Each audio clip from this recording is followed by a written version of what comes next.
Okay, good morning everyone. How are you all doing? Great. Your grade issues have been taken care of to your satisfaction. Are we I think satisfied now? they put the new grades, isn't it? They changed, Dr. Mo, they uploaded the corrected grades. If you haven't checked Blackboard, go ahead, look at it, see if there is any change in your grade. Some people's grade may not change, maybe as you already answered, I think, but look into it. Now, for the coming exam, let me clarify, there are 5 lectures, of which Dr. Papian, 3 lectures given by Dr. Papian, 1, 2, and 3. And from my side, there are 2 of them, including this one. So, again, 45 questions for code out 4. Remember, that will be divided by little number of lectures. Since there are 5 lectures, 45 divided by 5, each lecture will give you 9 questions, so 18 points. So I get to write 18 questions, and remaining will be Dr. Papian. I think 27 questions from Dr. Papian, and from my side, 18. So when you review the exam side, make sure you review the 45 questions coming from core of 4. The remaining comes from the other course, 639. Dr. Adrian told us he was going to give us 20 questions. Only 20? Okay. Okay, I don't know what's going to happen to the rest of 7 questions. So he has to write 7 questions or give you free points. 14 points free. That is his. Yeah. It is not our choice, it is how the courses are set up. So I cannot say I will give you only 10 questions. That is absurd. So you need to demand what happens to the other 7 questions. So the course coordinator has given us this instruction. He also got the same email what I got. So he should write 27 questions. All right, today's lecture, they put me on this pathophysiology, pharmacology. You have to add, there are some discrepancies in the topics, say pathophysiology and pharmacology of hepatitis and cirrhosis. These are liver diseases. I thought of adding medicinal chemistry into it. Then I looked into the core syllabus. It says I get another class just to talk about the medicinal chemistry of the drugs used in hepatitis and cirrhosis. Then I took it out. So it is only today's lecture covers the pathophysiology and pharmacology of liver diseases, hepatitis, and cirrhosis specifically. You know, when you were taking biochem in your first semester, probably now you can look back. When you were taking, I was talking about liver, fat metabolism, liver does, and amino acid metabolism, liver, and carbohydrate metabolism, liver. Then what else? Bilirubin metabolism, liver. So everything boils down to liver, liver, liver. So imagine a situation where liver is dysfunctional. Now, of course, with your background, you probably appreciate the importance of liver, and you also, because you are the liaison between the medical and the layperson, you should be able to tell people, save your liver. But one thing about liver is, how many know liver can regenerate itself? Everyone probably knows, but So that is the uniqueness of liver. Say, but if the liver on the whole goes bad, it is irreparable, then there is no way it can regenerate. So that's why liver disease doesn't pop up right away. It gives you enough time. But if we don't correct ourselves, then the liver fails. And how many of you know someone in your family or relatives has just got a liver transplant? So that's the only, when the liver goes down completely, only option is get a new liver. And getting a new liver, matching liver, is not that easy. And there is a waiting list, and you have to have it matching. All that the person needs a lobe, one part of the liver. If they get it transplanted, then the liver regenerates by itself. It builds into those three lobes. The other missing lobes will be regenerated. So protect the liver. What are the things cause liver diseases? We are going to talk about that today. And what will be the drugs? What is the rationale of using certain drugs to cure the liver diseases? If you detect early on, liver disease can be corrected. If it is too late, then it is too late. You cannot save the person's liver. Liver functions, as I mentioned earlier, all the biochemical events are taking place in the liver. And if you also have studied right now, many of the drugs you studied, if first pass metabolism, if anything we take in goes to liver first. So the liver makes the central location where your drug, the exogenously added drugs or the endogenous metabolites are handled appropriately. So that is why liver function, a functional liver is a must. It metabolizes carbohydrates, fats, proteins. Remember we talked about protein metabolism, nitrogen metabolism. Nitrogen can be metabolized only in liver through urea. A certain degree it can be metabolized in kidney, but it is negligible amount.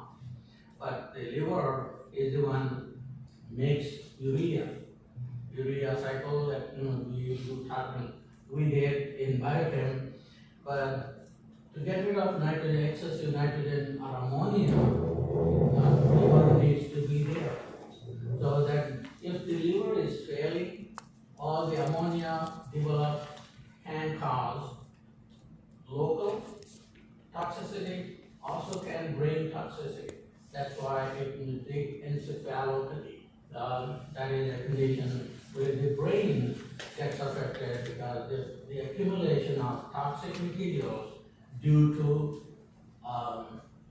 inability to detoxify in the liver. Glucose levels. Liver makes glycogen, stores it. When needed, it releases glycogen. By how? You all know how glycogen is mobilized when there is low glucose in the blood. Anyone remember biochem? How does liver maintain glucose level, its blood glucose level, when the blood glucose goes down? It breaks down of glycogen. How does it happen? It doesn't happen just like that. Glycolysis. That will be breakdown of glucose, glycolysis. Glucogenesis.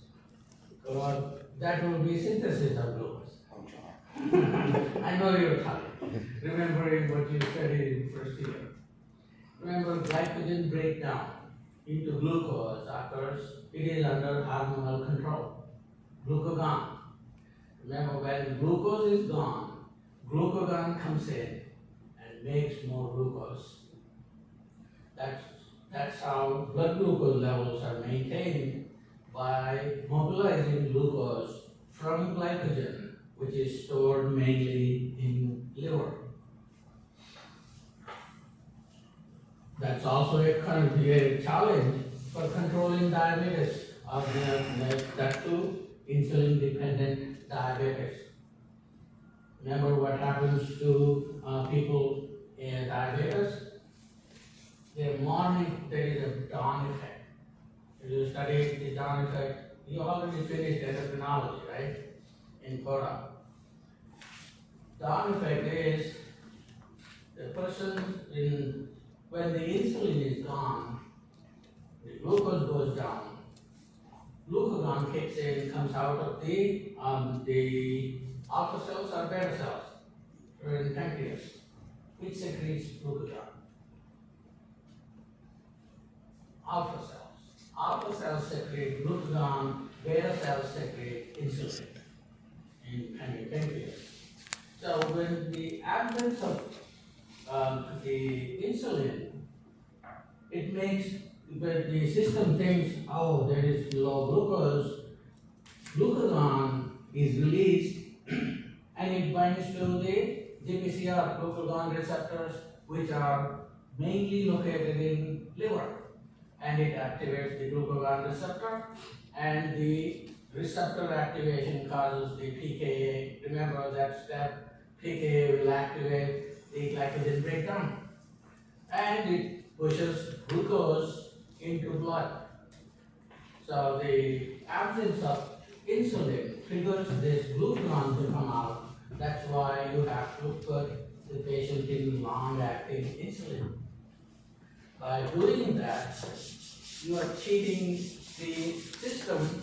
Pancreas think, oh, there is insulin in the system, so glucagon will not be released. So that will control the down effect of making more glucose into the blood releasing by glucagon. So there are inhibitors of glucagon receptor. So you can block, thereby you can control the blood glucose level during the early morning hours. That's how you control blood glucose. So overall, liver plays a central role in metabolism of exogenous, endogenous materials, without which we will not be able to survive. But that would not occur overnight. It takes a long time for the liver to go down. Remember, a dysfunctional liver cannot metabolize bilirubin. Bilirubin comes from the daily wear and tear of the red blood cells. Red blood cells survive for so and so months, and then they die. When they die, the hemoglobin comes out. Hemoglobin has all the heme molecules. Heme molecules should be metabolized by producing bilirubin. Bilirubin will not be metabolized unless the liver is functional. That causes the jaundice finish. Cholesterol. Cholesterol is made in liver. Cholesterol is also metabolized in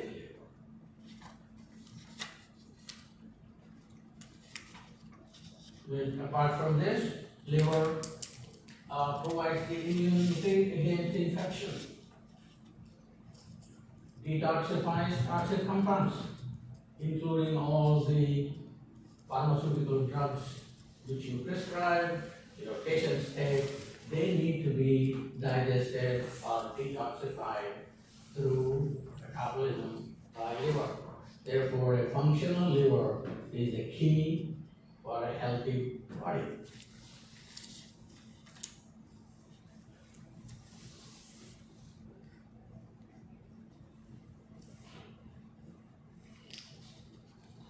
Any questions, doubts on this? If you have need clarification, ask me.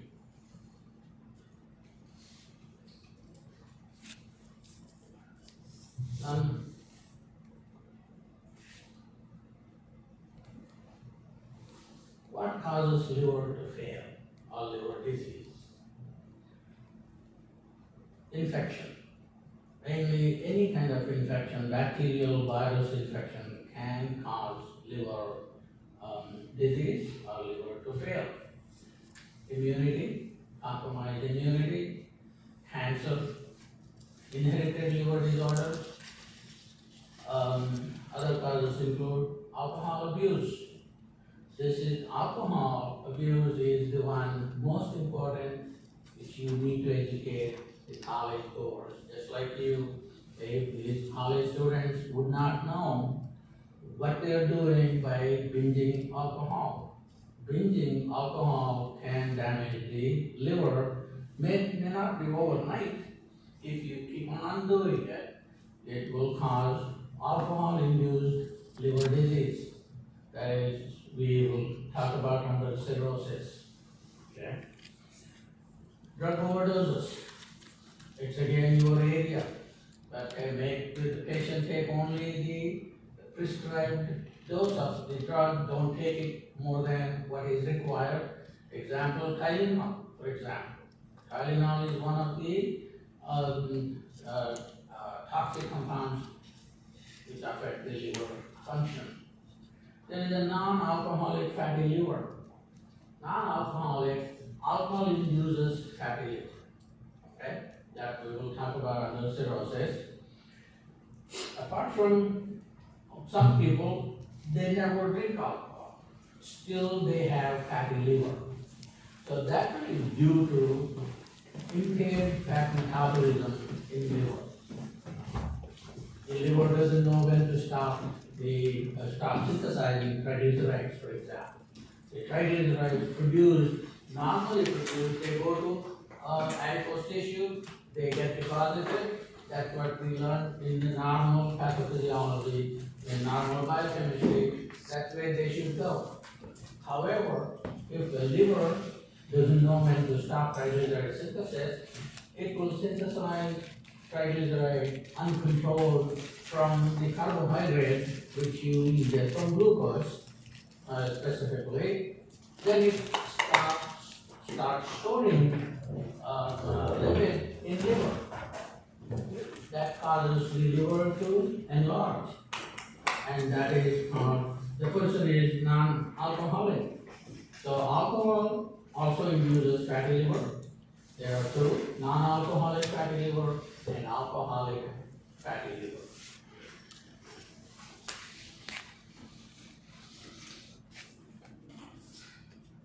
The common problems we are going to talk about in this class is hepatitis and cirrhosis. Hepatic encephalopathy is due to the toxic compound accumulation in liver, which probably spills into the blood-brain barrier, causing the brain to fail. That is encephalopathy. It is the brain, it is the toxic compounds accumulated in liver, also it goes into the brain, causing this condition. We're not going to talk about hepatic encephalopathy, only hepatitis and cirrhosis. There are other conditions, but probably not for this class.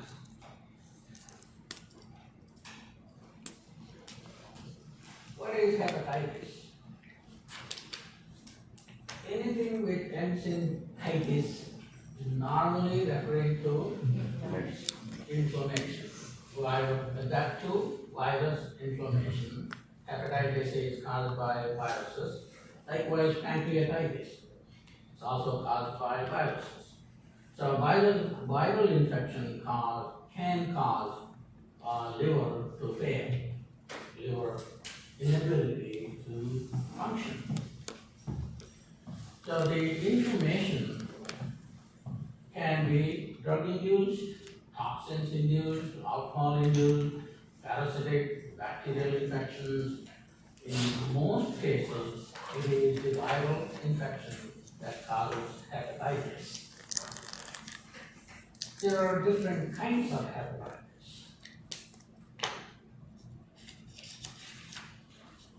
And symptoms, I'll come to the types a little later. symptoms will be jaundice. The immediate symptom of liver dysfunction is accumulation of bilirubin in other parts of the body, very visually visible in the person's cuticle, where underneath the nails or skin or the eye cornea, they all get a yellow tinge. What is it due to? Accumulation of bilirubin. How the bilirubin is excreted? It is excreted through conjugation. Bilirubin is a product of heme metabolism, which is a byproduct of erythrocyte degradation or lysis. So bilirubin do not get conjugated because it's highly lipophilic. So if the liver that occurs in liver, the conjugation process is very sensitive and depends on the functional liver. So if the liver becomes dysfunctional, the early symptom is jaundice-like symptom. And if you test it could be a bloody stool or a black stool or dark urine excretion, loss of appetite, people don't feel like eating, nausea, vomiting, fever, joint pain, swollen ankles, legs and abdomen, itching all over the body. Itching is probably due to accumulation of toxins, because the liver detoxifies, and if they get accumulated, they are the ones causing itching. Nausea, vomiting, plainly even animals feel the same way. Dogs, a dysfunctional liver, dogs feel that they cannot eat, they vomit, they keep on vomiting, and they don't feel good. Their activity goes down. So these are serious symptoms where if you ignore, it will cause accumulation of fluid and accumulation that will cause detrimental effects. Even if untreated, can lead to death. A person can die without a functional liver.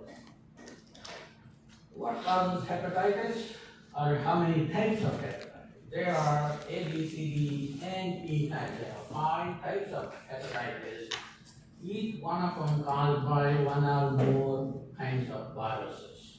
So they are A is caused by virus, it's hepatitis A virus. Likewise, hepatitis B virus, hepatitis C virus, hepatitis B virus, and hepatitis E virus.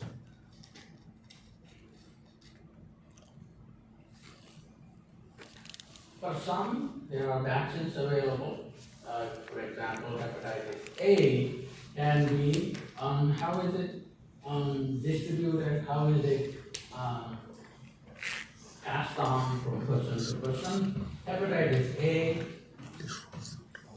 is through contaminated food or drinking water, contaminated drinking water. It's not dangerous compared to others. It is the least risky, usually recover from the infection. A person can fight it off. It does not cause chronic conditions or lifelong conditions. So it's hepatitis A is a mild condition, spreads by eating contaminated food or drinking contaminated water. What about B? Hepatitis B virus is a serious condition, and it is spread through infected person's blood, semen, or other body fluid, and shaving needles with infected person. Okay? So it is a physical contact. The HB virus, HBV, is a serious condition and is spread through physical contact, person to person, through sexual intercourse or the needles exchange in case of drug, the drug abusers, I would say. It can be acute or chronic disease. Some people are not able to get rid of the virus at all, and it will be lifelong condition. It can lead to cancerous liver disease. Chronic condition is treated with antiviral drugs and vaccines. So HBV, unlike HAV, is a deadly disease. I would say it can cause chronic inflammation of the liver. Likewise, hepatitis C is also a serious condition, spreads through contact with blood of someone with hepatitis C.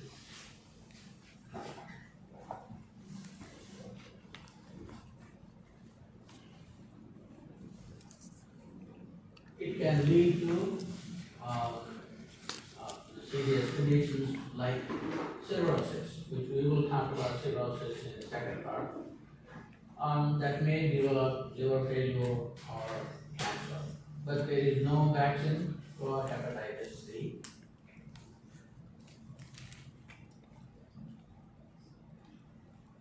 And the difference between HBV and HCV is that the virus, in case of HB, the B virus is a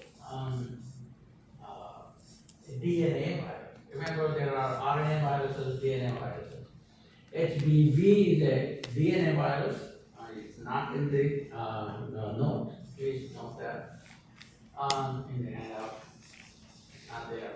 So the hepatitis C is an RNA virus. So your antiviral drugs differ.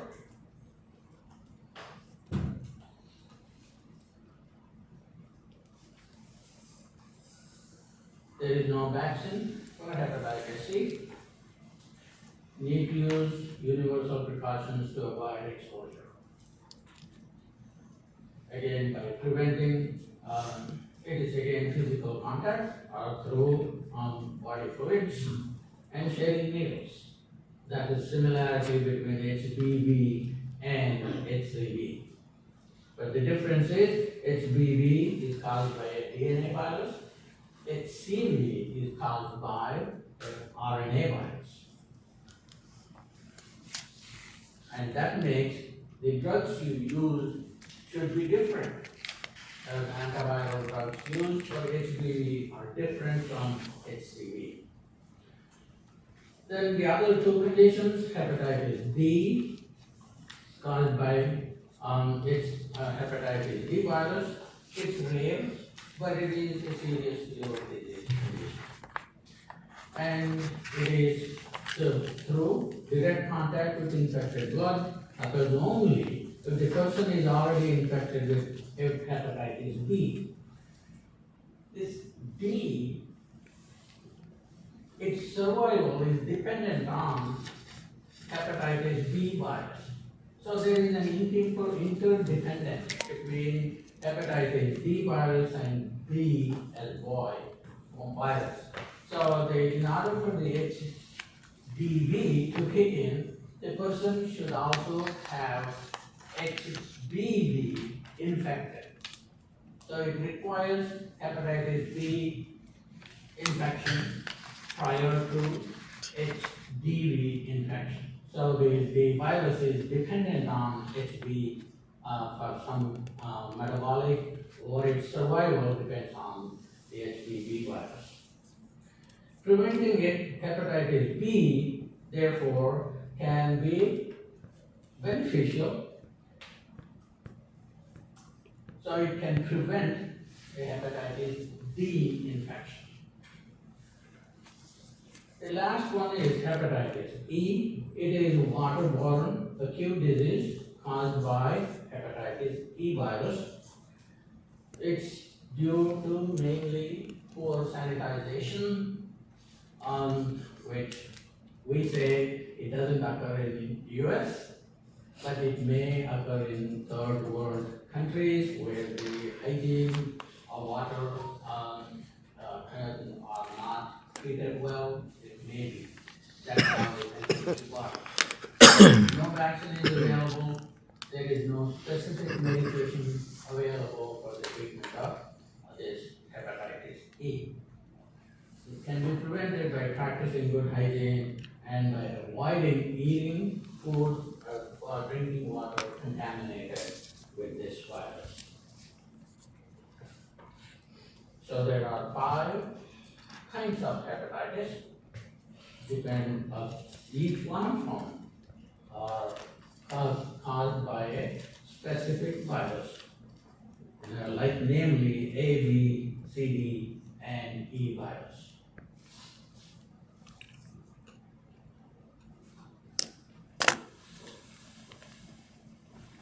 Pathological changes normally you see in this kind of inflammation is periportal injury and inflammation.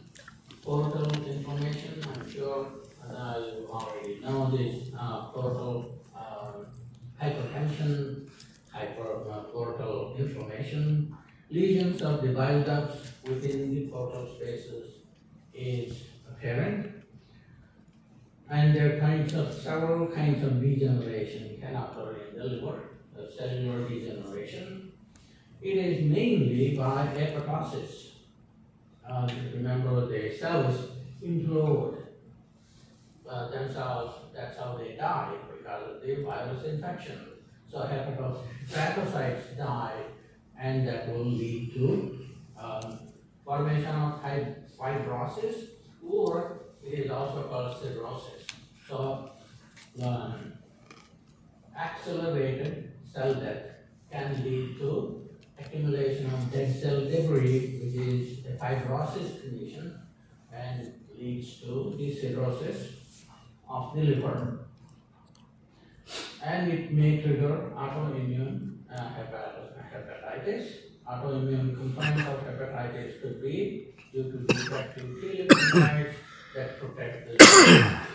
So the T lymphocytes are not unable to get rid of these debris that will lead to the formation of fibrosis, the dead cell accumulation in the liver.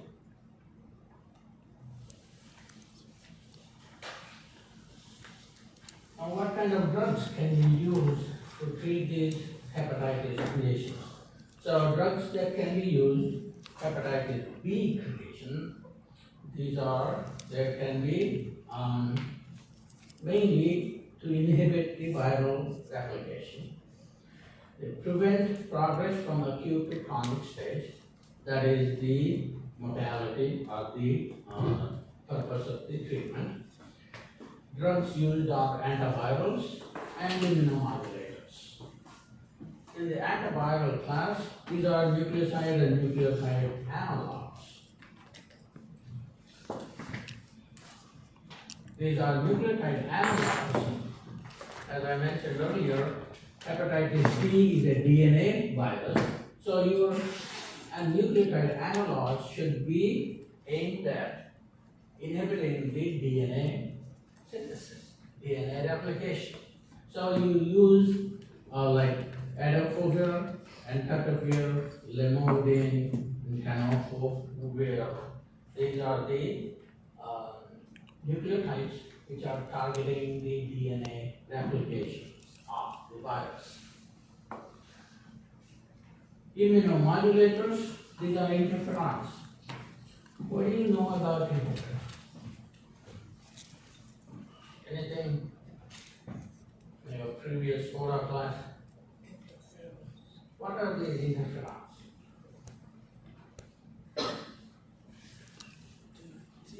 Are they small molecules, or DNA molecules, or proteins, or what? The proteins. Small molecules, are they protein in nature, or they are nucleotide analogs, or what kind of molecules are they? Protein These are molecules. proteins. They are normally produced by the infected cell. The viral infection can trigger the immune response in the cell. and it produces these interferons. These are otherwise called cytokine molecules, or these are protein molecule peptides. When they are produced, they will be released to the outside of this cell, infected cell. Thereby, these interferons will provoke immune response in the neighboring cells. They will say, hey, there is a danger coming in, you better be prepared.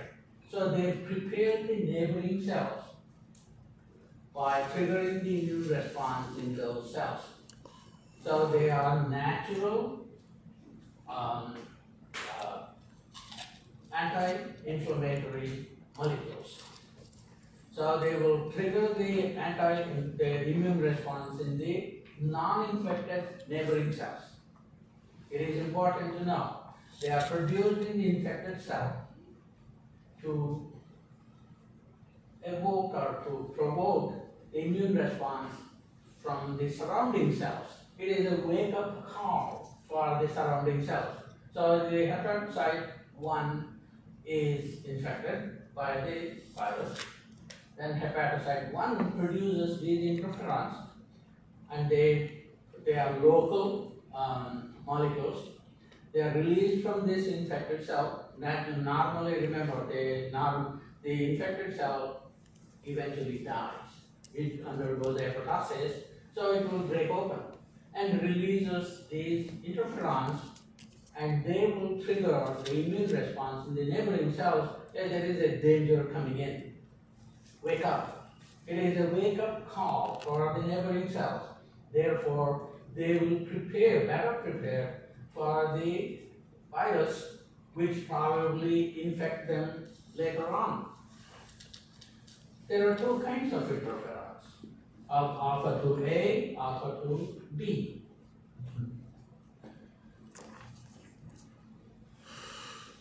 Interferons, just like any other proteins, they are short-lived because there are proteases, neighboring proteases, in the interstitial fluid that can chew on these interferons and make them inactive. So to prevent the proteolysis of these interferons, these are called pegylated interferons. They are polyethylene glycol. These are man-made. The pegylated are man-made, but they are the normal interferons, alpha 2A, alpha 2B, are produced, and they will give a wake-up call for the neighboring cells to produce immune response to better protect themselves from the attack of the virus. The drugs used, there were interferons. Remember, when they go in, they will be proteolyzed. So they will be short-lived. You can prolong by attaching the polyethylene glycol into the interferons, thereby increasing their half-life. It can go up to 160 hours or more. I will talk about this in the chemistry section, but know this is the difference. There is the interferon, there is pegylated interferon.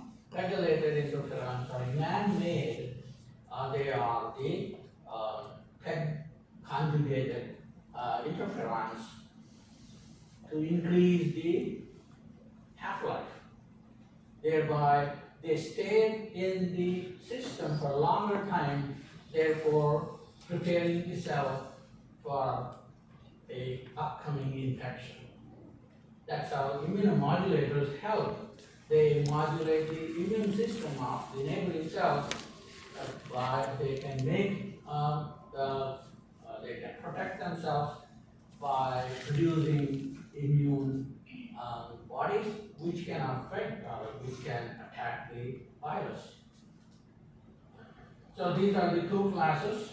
So these are antivirals, are mainly nucleotide or nucleoside analogs. Since it is a DNA virus, the antiviral agents are all DNA analogs, which can be put into DNA synthesis, thereby they will stop the elongation of the viral DNA. I will come to the chemistry later on, but no, for now, the pharmacology is that these are analogs. They mimic the natural DNA nucleotides. The system viral system thinks, oh, it is the natural DNA. It incorporates only to find out the elongation process will be terminated. So the DNA molecule will not grow to complete length, therefore the virus cannot replicate. That's the mechanism of action. So there are 4 different analogs.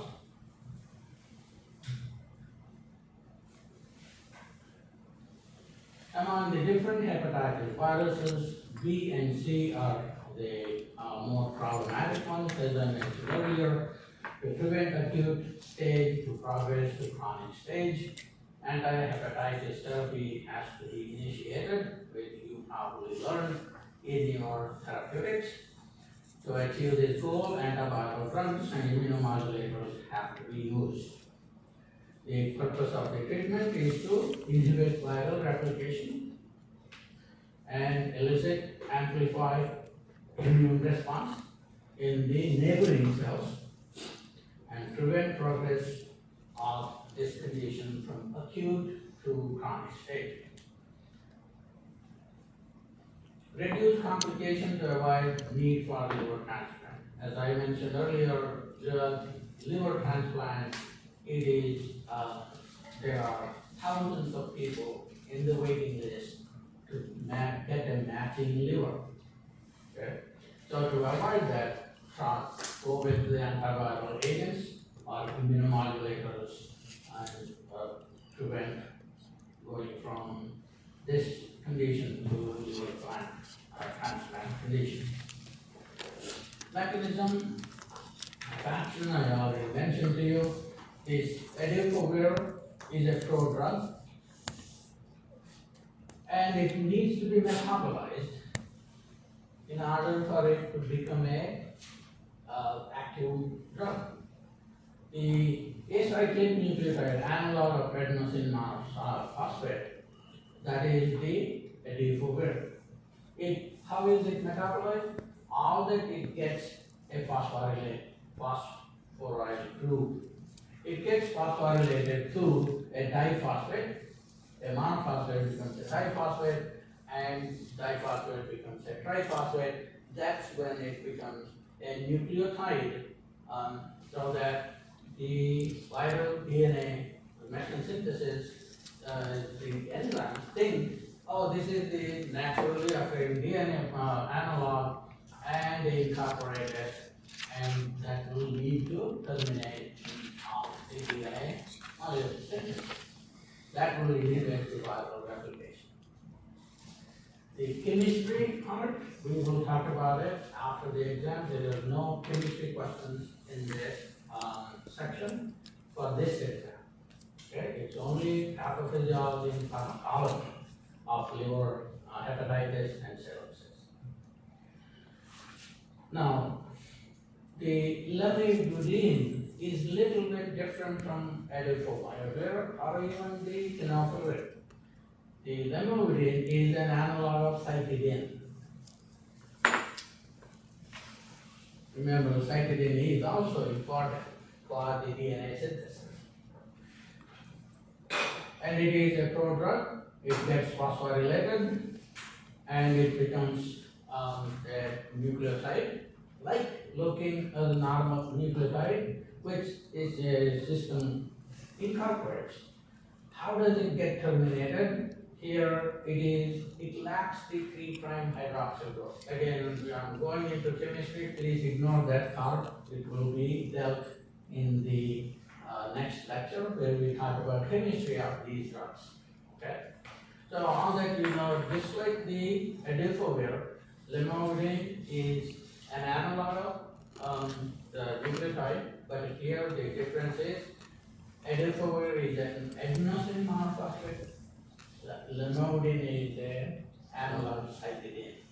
Cytidine monophosphate which gets phosphorylated inside the system, and it gets incorporated. That incorporation will terminate the chain elongation.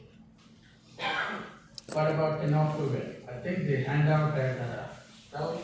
I made those corrections here. It's Tenofovir. I think I had it in there. I'm using somebody else's slides, by the way. I was taking only the medchem part until last year, and then this year, because Dr. Rangana is not here, so these are slides I used with her permission. So there were some typos I noticed, and I made those corrections. Tenofovir is also a prodrug, but it is the deoxyadenosine 5' monophosphate analog DAMP, just like Defovir. It also lacks the 3' hydroxyl group. That's how they terminate elongation. I'll talk to you in chemistry how this 3' hydroxyl group in a nucleotide is important for chain elongation. Remember the phosphodiester bond, which we talked about in first semester, which you probably have forgotten about it now. There is 5', 3', 5', 3'. That's how each nucleotide is linked to the preceding nucleotide. So if the 3' hydroxyl group is missing in the incoming nucleotide, then the successor, the next nucleotide cannot make a phosphodiester bond. So that's how the termination occurs.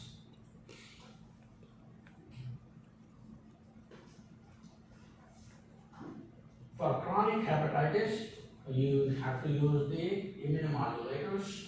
Sometimes combined immunomodulators with the antiviral drugs can give you better results. So the immunomodulators, interferons, and they have immunomodulatory function as well as anti-proliferative activities. That means they will inhibit the proliferation of infected cells. So the viral infection, if the host cell is not replicating, that means the virus is also not replicating. Remember, viruses use the host cell replication machinery. They don't have their own. They are parasites when it comes to replication. They have to go into a host cell in order for them to replicate. So if these interferons immune modulate, they increase the awareness of the cells to produce immune modulators. They also inhibit the proliferation of infected cells. There are other antiviral drugs. Here is a sofosbuvir. It's a prodrug metabolized to active antiviral agent. Again, it is phosphorylation. And Cirrhosis has a defective substrate for viral RNA polymerase. So sofosbuvir, unlike the other two we talked about, it is a Defovir or tenofovir. Sofosbuvir is an RNA polymerase. RNA nucleotide. In order for RNA nucleotide, it is not a deoxy. Remember, only deoxy goes into DNA and RNA regular nucleotides. So this is supposed to be a RNA polymerase inhibitor. Semiprevir, it's a macrolide protease inhibitor. So that is the difference between Defovir, tenofovir, sofosbuvir.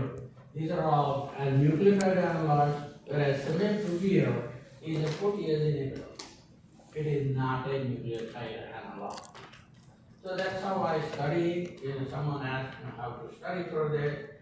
This is how I compare contrast. Because these are multiple choice questions, you can evaluation and analysis part of the question, you can analyze, okay, what is the difference between drug X, what is it, and drug Y. And that is how I prepare for the exam. Whereas the ribavirin, it's a guanosine. It's also a prodrug, and it undergoes phosphorylation, and it will, when it is incorporated, it will inhibit the RNA nucleotide elongation.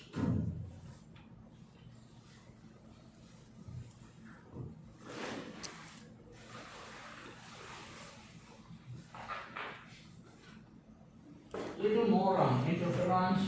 There are endogenously synthesized signaling proteins, as I mentioned earlier. They are released by host cells in response to virus infection, so that they send out the signal to neighboring uninfected cells to produce the cytokines which can overcome, which can modulate their immune response. A virus-infected cell releases interferons, causing nearby cells to heighten their antiviral defense mechanism. They exhibit antiviral, immunomodulatory, and anti-proliferative activity. Interferons, they modulate all three: antivirus activity, immunomodulatory, and anti-proliferative activities. Interferons now are synthesized by DNA recombinant technology. In the early 80s, when interferons, or even 70s, when the interferons are isolated from the immune cell, there is a JAMA article I read, and the title said it is costlier than gold. So at that time, interferons were mainly used for attacking the HIV virus. Okay? So that is a hot field. Interferons work with it. Any biochemistry major students previous to, hey, work with interferons. Okay? So now they are not using any immune cell derived recombinant interferons. They are produced in the microbes using DNA recombinant technology.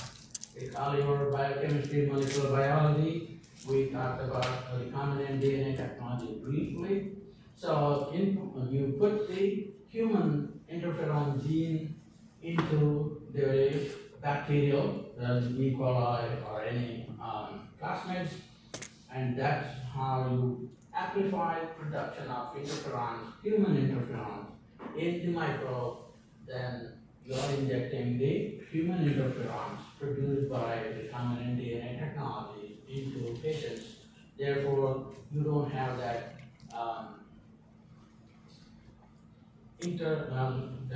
species difference. So there is no reaction to it.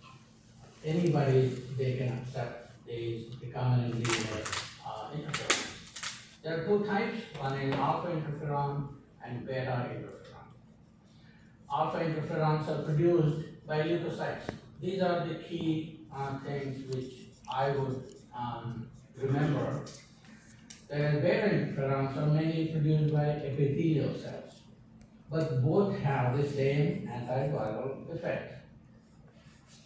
And alpha interferons has high antiviral activity compared to beta interferons. In alpha, there are two kinds, as I mentioned earlier, alpha 2A and alpha 2B. There are type 2 interferons, but they are not potent antiviral role. The type 1 is the one which has the antiviral role. The newer types are the pegylated interferons. They are conjugated with polyethylene glycol, an inert material which will prolong the half-life of the biologically proteins, interferons. What do they do? The pegylation will decrease the clearance of the interferons. More sustained plasma levels can be achieved. Longer half-life, as I mentioned, it will be like 168 hours. So better bioavailability. Treatment doses are reduced in comparison to conventional interferon treatment. Remember, because these are proteins, treatment is always through infusion, through IV injections. They cannot be oral treatment. They are very efficient in the management of hepatitis C, and efficacy is further enhanced when you combine the interferons with ribavirin antiviral drug to treat vitamin of the hepatitis C condition.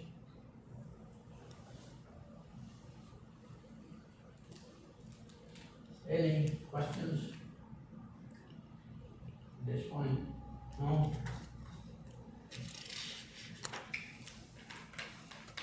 What are the other treatments for hepatitis C? Vaccines, but there are no vaccines for this condition. Vaccines are there for hepatitis A and B conditions. Medical procedures, if hepatitis C or B infection goes beyond chronic and that causes cirrhosis and liver damage occurs and liver needs to be transplanted. So a new liver needs to be added in, removing the old cirrhotic liver or damaged liver.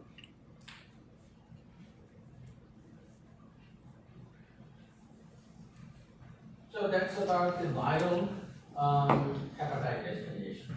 What about non-viral hepatitis?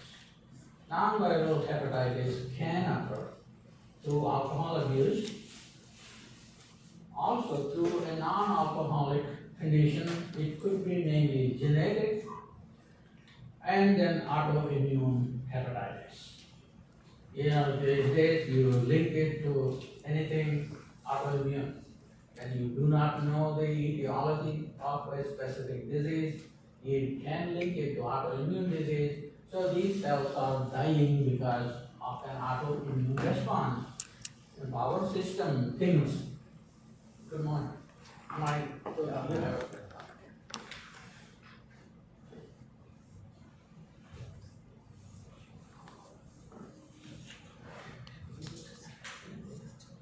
Therefore, has some issues this morning, so she won't be here, but she'll record the lecture and post it online.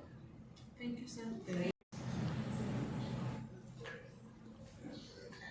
So as I mentioned earlier, some of you came earlier on today, alcohol can induce hepatitis condition. It's a non-viral hepatitis. The non-alcoholic hepatitis is due to uncontrolled fatty acid synthesis in the liver, which can also lead to enlargement of liver. And autoimmune hepatitis, it can be due to immune system mistakenly destroying its own liver cells. It will be a progressive disease, and if left untreated, can lead to a further damage of liver, leading to cirrhosis, which is fibrotic liver dead cell accumulation. Corticosteroids and other medications such as azathioprine can be used to suppress the immune system. They are the root cause for this autoimmune chronic hepatitis. That is the belief we have. So the treatment with azathioprine, even cyclosporin, or corticosteroids for prolonged time can induce autoimmune hepatitis condition. Medications, prolonged use of medications. Say, for example, isoniazid for tuberculosis, the years of treatment. Methyl-dopa for high blood pressure. Phenytoin for seizure treatment. And macroxanthine for urinary tract infections. Drugs like this, we don't know about the statins. Statins also cause a burden to liver to get rid of them, because statin treatment is a lifelong treatment. And our doctors are so aggressive in treating patients. They want to give the statin no break at all, and they say, yeah, liver can take care of it. But what if some people's liver fail because of the chronic statin treatment that we don't know, we don't have any data to link it with? I'll give you a website later on. So going into as a pharmacist, you always check with that link to see if the medication which you are prescribing, about to prescribing to a patient, does it have any history of liver diseases? That's important to check. Okay. Periodic blood tests are warranted. How do we detect hepatitis? By blood test. What is the test? Remember liver enzymes. Liver enzymes accumulate in blood. Yes. Those are the liver enzyme tests can be applied to see if the liver is functional. Or is it in any liver damage, these enzymes are released into the blood. These are all aminotransferases. Remember, those enzymes, they do the amino acid metabolism. They are involved in it, and they are supposed to be inside the hepatocyte in the cytosol. If there is a hepatocyte undergoing hepatitis, these enzymes are released into the blood. So that's how we periodically test for these enzymes. If their level is elevated, it is an indicator of, yes, it is, liver is going through some stress. So minimize those enzymes. You stop the treatment and briefly until the liver enzymes come down. That's monitoring. So that's how you periodic blood tests are required to assess the liver function. Discontinuation of suspected drugs will reverse early inflammation. That is a backfire. You cannot stop the treatment, because if you stop it, the condition can come back. So it is a tricky treatment regime. Rare inherited metabolic disorders of liver, they also can be non-viral hepatitis. They can, like Wilson's disease or hemochromatosis, or the two diseases we can pick up. They can lead to liver chronic hepatitis, but these are not viral.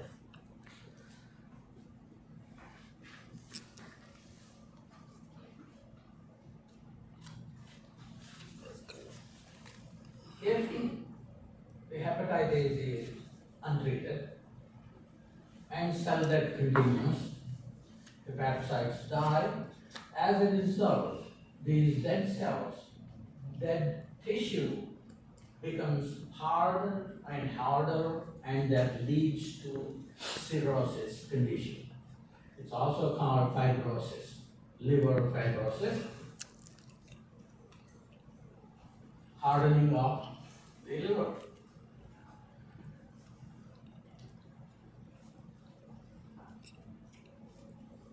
So the fibrosis of the liver caused by many forms of liver diseases and conditions, they are not restricted to only virus or any diseases we talked about, now viral or non-viral conditions can lead to cirrhosis if untreated. It is progressively developing liver disease that causes gradual formation of scar tissue. This also cirrhosis is also called scar tissue formation or dead tissue accumulation by degeneration and destruction of healthy liver cells. Each time liver gets injured, it attempts to repair by itself, but in the process, tough scar tissue forms.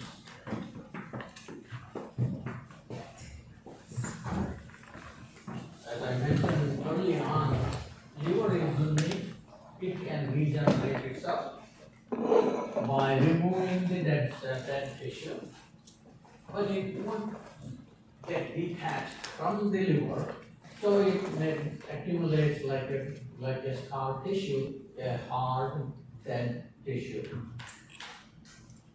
The scar tissue distorts the shape of the liver and blocks the flow of blood through the liver, compromising its ability to manage hormone secretion, nutrients production, and detoxification of drugs and toxins. The disease develops over a long time.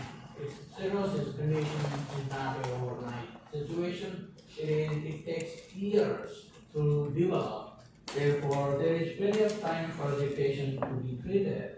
But if the patient doesn't get any of the treatments we talked about earlier, that will lead to formation of cirrhosis. That cirrhosis condition can be a illness, it's a termination illness unless the person gets a liver transplant. There are two kinds of cirrhosis. Remember, there is still a chance that person can, after forming cirrhosis, if it is a compensated cirrhosis, the liver can regenerate, survive. If it passes that stage, then it will be a decompensated cirrhosis. Patients with CC exhibit no symptoms because there are sufficient healthy cells, hepatocytes, to cover for the damaged cells and scar tissue caused by cirrhosis.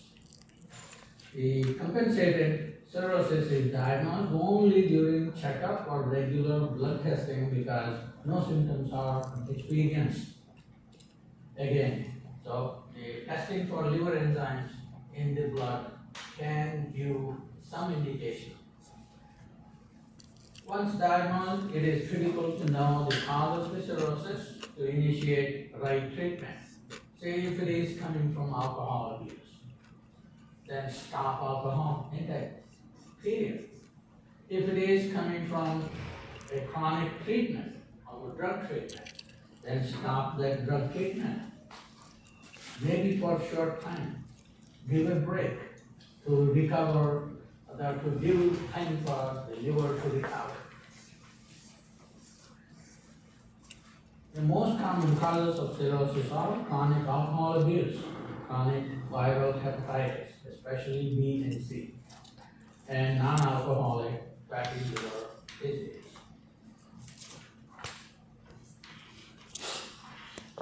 In case of decompensated cirrhosis, it's a consequence of too much scarring of liver. That is terminal illness, I would say. And you will see the following signs: jaundice, there is ascites, fluid buildup, bleeding, varices, hepatic encephalopathy. The toxins that build up in the brain can cause neuropsychiatric problems. These toxins are building up because the inability of liver to detoxify them. So the toxins develop, the build up, and they enter brain and that brain will feel that and it suffers from this condition. Liver disease can lead to kidney and lung disease and liver cancer ultimately, maybe.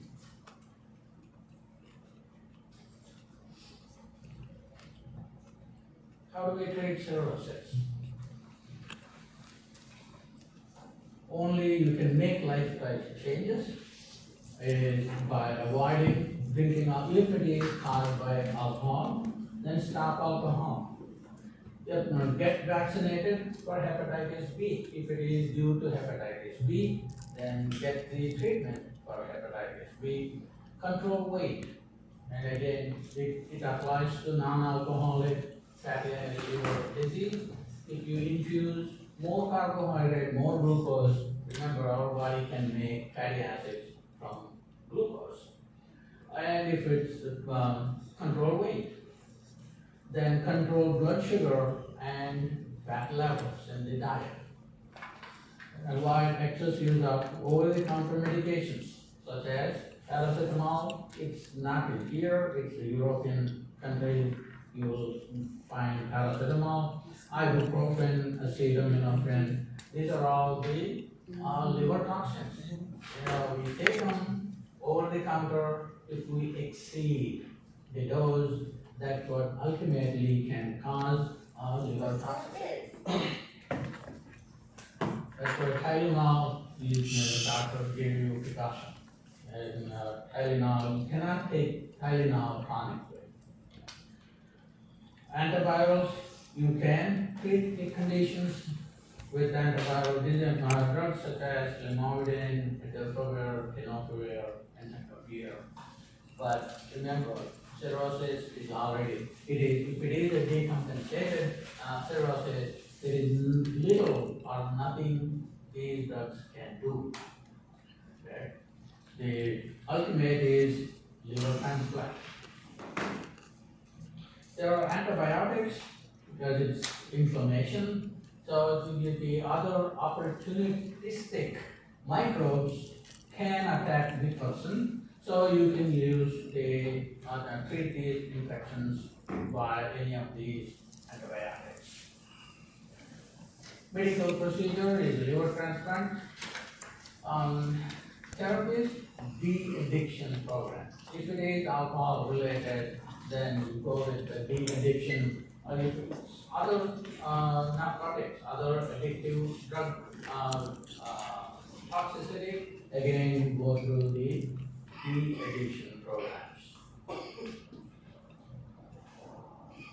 Now a little bit on drug-induced liver toxicity. I'd like to talk to you on this because you are the ones prescribing medications to your patients, of course based on the doctor's prescription. But how drugs induce hepatic injury? If this injury can be hepatitis, can be non-disease fatty liver, or it can be any of the conditions we talked about. So physician prescribed medications and over-the-counter drugs, herbal and dietary supplements. This one, we all tend to take the herbal medications. We don't know how much stress it will cause to liver to detoxify them. Illicit recreational drugs, they also can cause a liver injury. The drug-induced liver injury is also called DILI. The environmental non-infectious agents can also cause a liver injury.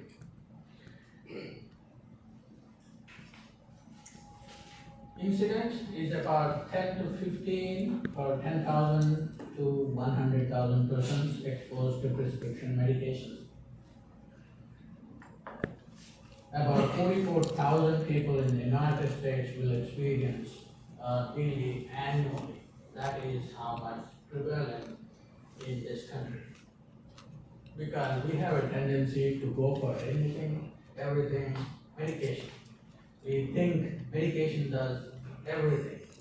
So there is no natural, give it a time and when to take your medication.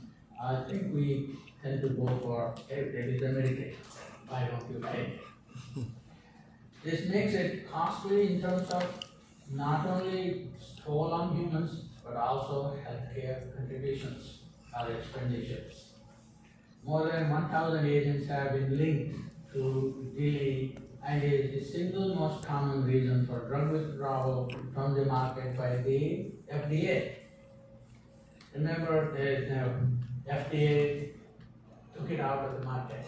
We keep on hearing. It is because someone reported it and they probably got several reports of this liver toxicity. So if the benefit or the adverse effects outweigh the benefit, then they will take it out.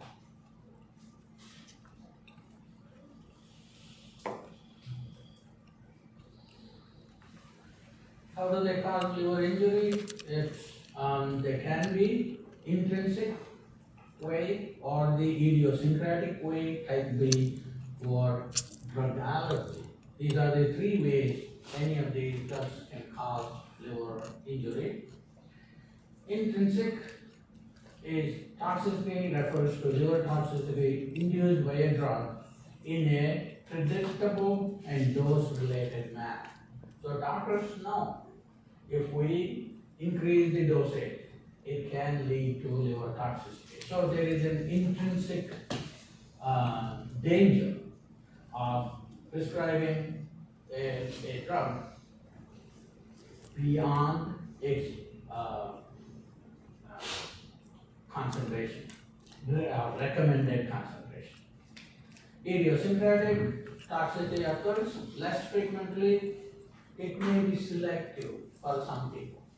Remember, we all have our own genetic makeup. Our enzyme profiles are different. Some people, they metabolize these drugs, no problem. They are efficient metabolizers. Some people are poor metabolizers. So these drugs accumulate, they have a cumulative effects because the drug cannot be degraded. So usually occurs with new drugs as they are not, sometimes because of the competition maybe, or because of the need. They push the drug, the FDA approves it for public utilization, and that can cause the liver toxicity. When they come to know the liver toxicity cases, that's when they say, hey, we have to withdraw this medication. In some people, drug may induce allergic reactions. It is not common though, it is rare cases. So the doctor can say, okay, you cannot take this drug, I'll substitute with another drug. So that drug allergy is specific, more specific for fewer people. However, frightening complications can result from both prescribed and OTC drugs and also with these HDS drugs. Types of liver disease caused by drugs can be elevation in liver enzymes in blood, that is the first stage happen, and then it can lead to hepatitis, then can lead to steatosis. Steatosis is accumulation of fat in the liver. Then it can lead to cirrhosis. It is the scar tissue formation. Then it can lead to neoplastic lesions. It's malignant hepatic neoplasms or simply cancer, lung cancer. Characterizing the type of liver injury is important for both diagnosis and prognosis.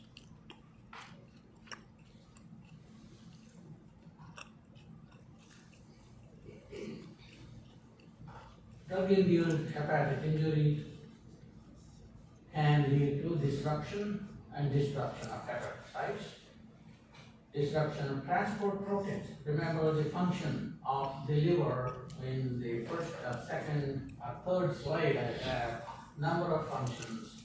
So it can be disruption in the transport mechanism of proteins, or it can be cytolytic T cell activation, because the P450 enzymes may be impaired. All the P450 or many of the P450 enzymes are located in liver, remember. That's how liver is an efficient metabolizer of drugs or toxins or foreign compounds or even our own endogenous compounds. In liver cells, they have mitochondria. Some of these drugs may interrupt or disrupt the ATP formation in the mitochondria.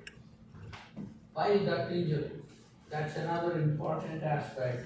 The liver injury can lead to the impairment of bile duct or bile secretion. Bile secretion will impair the absorption of fat, cholesterol from the diet. So these are all interlinked. So anything can happen with the liver injury. How do these drugs induce liver injury? Several mechanisms. It can be production of a metabolite. So the drug comes in and it's metabolized. The metabolite may be toxic for the liver. So it is more like the liver committing suicide by metabolizing that enzyme, the compound. Production of a reactive drug metabolite. Again, that if the metabolite is so reactive, then it can cause the liver damage. It can be due to initiation of systemic hypersensitivity response, drug allergy, and damage to the liver. So there are different mechanisms how the drugs induce toxicity, and this is the website I talked about.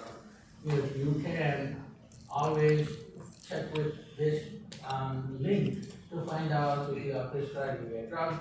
Is there a report of daily code involved for this drug? So that is another quick way for the pharmacist to look at it, and maybe you can advise the prescriber, hey, there is a report, what do you think? Well, should we prescribe this drug or not?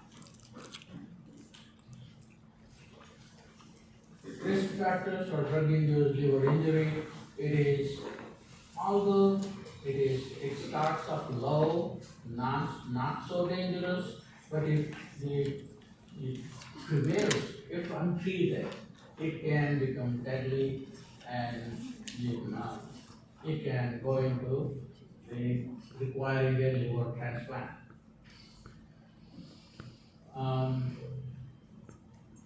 How do you diagnose it? It is again through monitoring liver enzymes.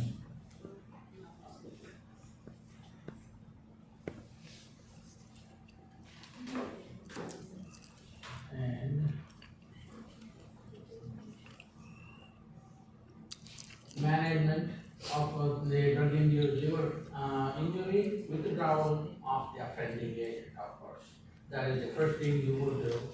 Then you for the corticosteroid therapy or N-acetylcysteine therapy, and also deoxycholic acid therapy. These are all the detoxifying agents. So by giving these medications, you are trying to extract the drug or the toxicant which causes liver injury. These are you can do the attempts you can do to manage the DILE. And here is the government link website which lists. The list keep on accumulating. There are more drugs coming into this list. Pharmacists should routinely consult liver tox for the most current information on DILI because there is much variation in standard drug compendia and published reports regarding the potential hepatotoxicity of medicinal compounds. That is a note for the pharmacist like you guys. recommendations, the number of cases of DLI is expected to rise because if they increase availability of the prescription medication. Pharmacists can play an integral role in helping prevent DILI. And to protect their patients, pharmacists must be knowledgeable about the DILI. It is essential to perform all the medication history, a thorough medication history in a patient suspected in experiencing DILI. Once DILI is confirmed, patients should be followed for a minimum of 6 months to assess for the development of chronic injury. Then medication therapy management is one tool pharmacists can use to help identify patients who have DILI or at risk for it. So that is the last slide. I'm going to stop at this. So we looked into hepatitis and the hepatitis mainly viral, and then we also looked into non-viral hepatitis nation, and then we looked into what happens if untreated. Both viral or non-viral hepatitis can lead to cirrhosis. Cirrhosis is this scar tissue formation in the liver, and it will be advanced. It is the advancement of the liver injury and liver disease. Then we also talked about what else can cause liver injury. These are the medications, prescribed medications, or abused drugs, or the alcohol is one of them. And then we also talked about the drug-induced liver injury, mainly applicable to pharmacists like you, to help the patient.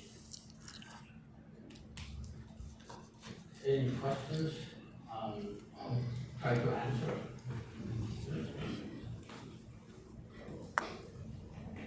Yeah.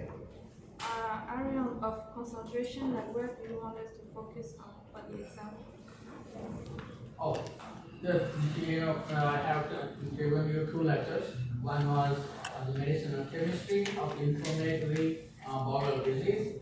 So I'm not going to ask you any question on irritable bowel disease because we didn't talk about it because it's not in this syllabus. So there is inflammatory bowel disease, that is one you get 9 questions out of it, purely in medicinal chemistry part. And today's lecture is on pathophysiology, pharmacology of hepatitis, and the drug-induced liver, that is the cirrhosis. It's again 9 questions for this. And there are, from my side, 18 questions. There will be 45 questions, just like previous exams. Out of 45, 18 is mine, and the remaining 27 from Dr. Hoffman. Because He's under the impression that he only has 20 questions. no, he got the email from the course coordinator, Dr. Mo, has sent us the question distribution. Oh. So he should